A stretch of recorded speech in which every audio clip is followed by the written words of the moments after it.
এদিকে বিজেপিতে যোগদান করলেন প্রাক্তন এনএসজি কমান্ডো দীপাঞ্জন চক্রবর্তী। শুভেন্দু অধিকারী এবং শ্রমিক ভট্টাচার্য উপস্থিতিতে যোগদান করলেন।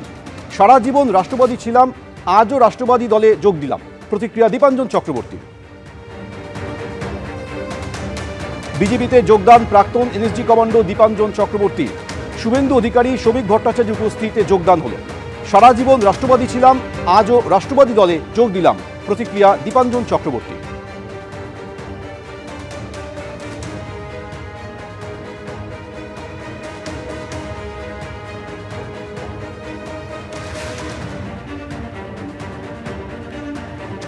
আমাদের প্রতিনিধি উজ্জ্বল মুখোপাধ্যায় এই মুহূর্তে টেলিফোনে রয়েছেন। উজ্জ্বল, প্রাক্তন এনএসজি কমান্ডো দীপাঞ্জন চক্রবর্তী বিজেপিতে যোগদান করেছেন, আর কারা যোগদান করলেন? দেখো, দীপাঞ্জন চক্রবর্তী তিনি যোগদান করেছেন, একই সঙ্গে কৌস্তুরী গোস্বামী। এই কৌস্তুরী গোস্বামী ছিলেন ক্ষিতি গোস্বামীর মেয়ে, তিনিও কিন্তু আজকে যোগদান করেছেন। এবং আরো একজন বিপ্লব বিশ্বাস, তিনি নিজে একসময় ফৌজিতে কাজ করতেন, তিনিও আজকে বিজেপিতে যোগদান করেছেন। এবং তিনজনই যেটা জানিয়েছেন যে তারা মনে করেন যে এই মুহূর্তে রাজ্যে বিকল্প হচ্ছে বিজেপি। তারা মনে করেন যে একমাত্র তৃণমূলের বিরুদ্ধে এই লড়াই করতে পারে বিজেপি, আর সেই কারণেই তাদের বিজেপিতে যোগদান। উজ্জ্বল, ধন্যবাদ।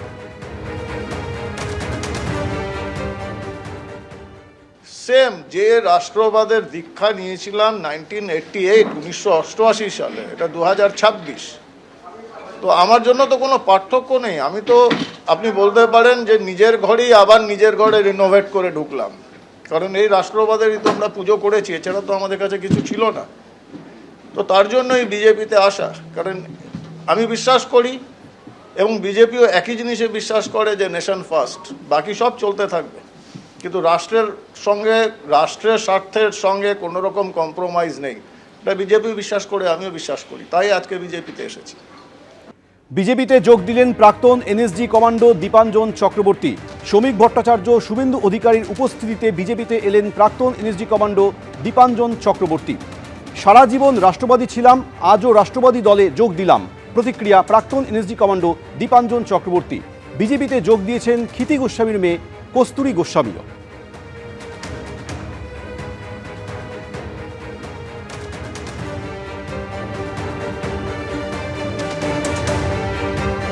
ভোটের আগে মুর্শিদাবাদের তৃণমূলে ভাঙন, কংগ্রেসে যোগ দিলেন প্রাক্তন বিধায়ক।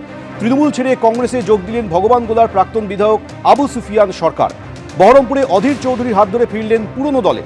1996 থেকে 2001 পর্যন্ত কংগ্রেসের প্রতীকে ভগবানগোলার বিধায়ক ছিলেন আবু সুফিয়ান সরকার। প্রায় 15 বছর পর আবার নিজের পুরনো দলে ফিরলেন আবু সুফিয়ান সরকার।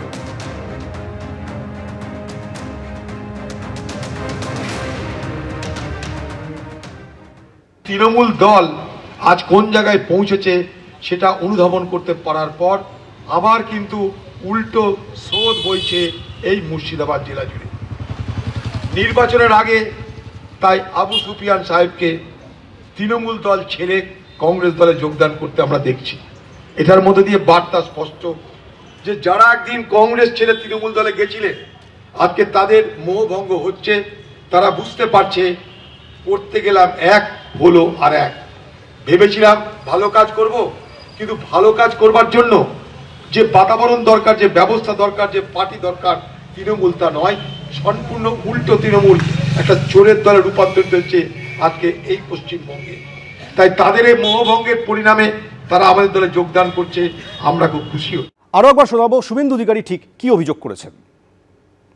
এই তথাকথিত বাবরি মসজিদের শিলান্যাসের আগে, নতুন দল গঠনের আগে 7 দিন বাংলাদেশে কাটিয়েছেন হুমায়ুন কবির। হুমায়ুন কবির বাবরি মসজিদের যে অর্থ সংগ্রহ করেছেন থ্রু আমাদের স্টেট ব্যাংক অফ ইন্ডিয়ার ব্যাংকের রেতে, তার 50% এর বেশি অর্থ বাংলাদেশ থেকে এসেছে।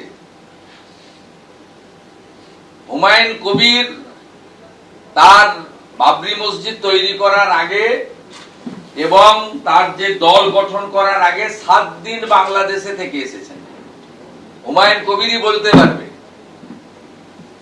এবং হুমায়ুন কবির বাংলাদেশের জামাত, মমতা ব্যানার্জি সেতু।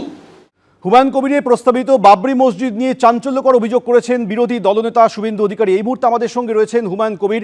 হুমায়ুন সাহেব, শুভেন্দু অধিকারী অভিযোগ করে বলছেন যে বাবরি মসজিদের জন্য 50% বেশি টাকা বাংলাদেশ থেকে এসেছে। নতুন দল গঠনের আগে আপনি 7 দিন বাংলাদেশে ছিলেন, তৃণমূল এবং জামাতের মধ্যে আপনি যোগসূত্র, এটা দাবি করছেন শুভেন্দু অধিকারী। আপনাদের চ্যানেলের মাধ্যমে আমি শুধু শুভেন্দু বাবুর জন্য একটা কথা পরামর্শ দিচ্ছি। শুভেন্দু বাবু পশ্চিমবাংলার বিধানসভার বিরোধী দলনেতা। ওনার একটা সুন্দর মেয়ে দেখে একটু জীবন সাথী ওনাকে দরকার, সঙ্গ দিবে, যাতে ওনার মাথা ঠিক থাকে, সবসময় ভালো পরামর্শ দেয়, মাথাটা ঠান্ডা রাখে। তা নাহলে ওনার মাথা ইলেকশন আস্তে আস্তে ওনার মাথা চিকিৎসা করানোর দরকার হবে। কারণ যদি উনি 1 টাকা বাংলাদেশ থেকে আনার প্রমাণ দিতে পারেন, তাহলে উনি যা বলবেন আমি সেটাই শুনবো। আর তা নাহলে আপনাদের চ্যানেলের মাধ্যমে লিডার অফ দ্য অপোজিশন একজন জীবন সঙ্গী খুঁজে নেন, তা নাহলে ওনার ভোট আসতে আসতে হয়তো মাথার আর কোনো ঠিক থাকবে না, আবল তাবল বলবে। সেই আবল তাবল কথার তো কোনো উত্তর হয় না। উনি এখন 2020 সালে 2020 সালের 19শে ডিসেম্বর তৃণমূল ছেড়ে বিজেপিতে গিয়েছিলেন, স্বপ্ন দেখেছিলেন মুখ্যমন্ত্রী হবেন। তো সেটা 77-তে গিয়ে আটকে গিয়েছিল। এখন বুঝতে পারছেন যে আবার হুমায়ুন কবির নামক এক ব্যক্তি আমাকে আবার 77-তেও না পৌঁছাতে দিতে পারে। তাই ওনার মানে মাথা টাতার ঠিক নাই, কাজেই ওনাকে একটা ভালো সঙ্গী দরকার ওনার, যাতে উনি সবসময় তিনার পরামর্শ বা তিনি ওনার শুশ্রূষা করবেন। হুমায়ুন সাহেব, শুভেন্দু অধিকারী এটাও দাবি করছেন যে নতুন দল গঠনের আগে আপনি 7 দিন বাংলাদেশে ছিলেন। আপনি কি বাংলাদেশ গিয়েছিলেন? 7 দিন না, আমি 12 দিন ছিলাম। 28শে সেপ্টেম্বর 2025 থেকে 10ই অক্টোবর 2025, 12 দিন ছিলাম। তাতে কি হয়েছে? আমি আমার আত্মীয়দের বাড়িতে বেড়াতে গিয়েছিলাম।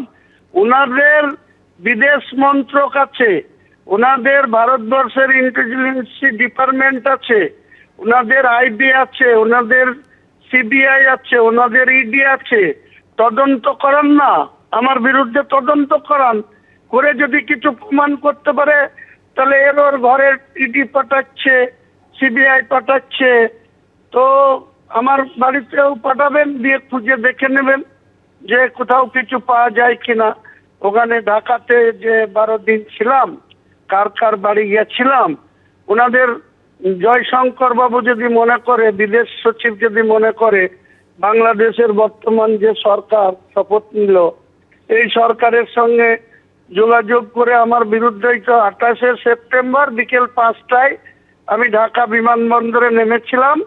আর 12 দিন ওই নারায়ণগঞ্জ, কেরানীগঞ্জ, কক্সবাজার, খুলনা, বিভিন্ন জায়গায় ঘুরে লাস্টে রাজশাহী হয়ে আমি ওই বাংলা মালদার বর্ডার হয়ে আমি বাড়ি ফিরেছি 10ই অক্টোবর বিকেল 5টায়। তো ওনাকে তদন্ত করে নিতে বললেন, ওনার তথ্য জানা নাই, তথ্যগুলো আপনাদের দিয়ে দিলাম। ডেট, তারিখ, কবে কোথায় ছিলাম ওখানে পাঠাতে বলুন, যে তদন্ত করে দেখে যদি হুমায়ুন কবিরের কোনো কারোর সাথে যোগ সাজস পাই বা যদি কারোর সাথে ফান্ডিং নিয়ে এসে থাকি, ওনাদের হাতেই তো সর্বক্ষমতা, ভারতবর্ষের গদি চালাচ্ছেন ওনারা। বাংলার স্বপ্ন দেখার আগে যেখানে আছেন সেই জায়গাটায় সদ্ব্যবহার করে একটা সিবিআইকে নোবেল চুরি গিয়েছিল, খোয়া গিয়েছিল আমাদের শান্তিনিকেতনের। সেই নোবেল পুরস্কারটা এখনো সিবিআই এতদিন হলো উদ্ঘাটন করতে পারেনি।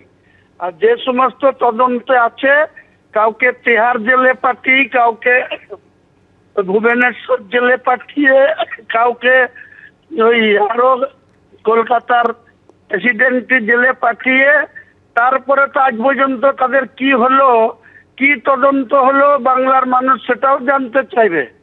অনেক ধন্যবাদ আমাদের সঙ্গে কথা বলার জন্য। এবিপি আনন্দ, এগিয়ে থাকে, এগিয়ে রাখে।